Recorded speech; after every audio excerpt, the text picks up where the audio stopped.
Hello, good morning. It's Thursday the 19th. I'm FX Blue and this is the market brief. So we're all waiting for lockdown to deliver the expected fall in COVID cases. So Brexit is likely to step up as a dominant short-term market driver. The negotiation period is coming to an end and there are calls for the transitionary period to be extended. Without an extension, it means that whatever is agreed, or if no deal is agreed, by December the 31st, then it'll all have to be implemented immediately and in real time. Spoiler alert, that won't be pretty. Case in point, the ECB's warned the banking sector that those who do wish to operate within the EU must not use the pandemic as an excuse to delay the transfer of staff or expertise over from London. To date, though, we've heard very little from the recent discussions, but it is rumoured that France may have backed off from its fishing demands. If that has happened, it should be relatively easy to find an agreement over competition and state support, as there's already a broad agreement in principle there. But what that might mean for Macron's political future, well, that remains to be seen.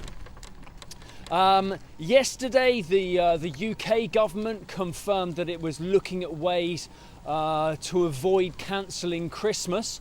The science brains are a little concerned over the health risks involved with a normal Christmas period, but it's likely that both the social and economic benefits could win the day on that one. So maybe I'll have to get the decorations down from the loft after all. Yay. The pound remains ready to break higher as risk appetite seems to be improving and there are growing concerns over the slowing US recovery. We saw 133.15 against the dollar yesterday, but with only a 20% chance of no deal currently priced in, how much upside do you think there'll be left from a Brexit deal? 134, 135 maybe? I'd welcome your comments. What your thoughts are. Pop them in the comments below, please. The US has crossed the 250,000 COVID milestone. 250,000 fatalities makes pretty grim reading stateside.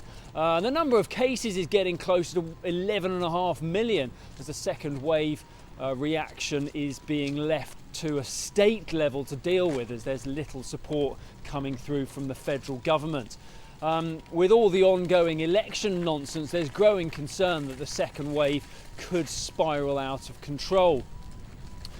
Today we've got weekly jobless claims due out, and if that falls short of continued improvement, the feeling is that the Fed may be more likely to deliver some targeted fiscal stimulus to keep that recovery going.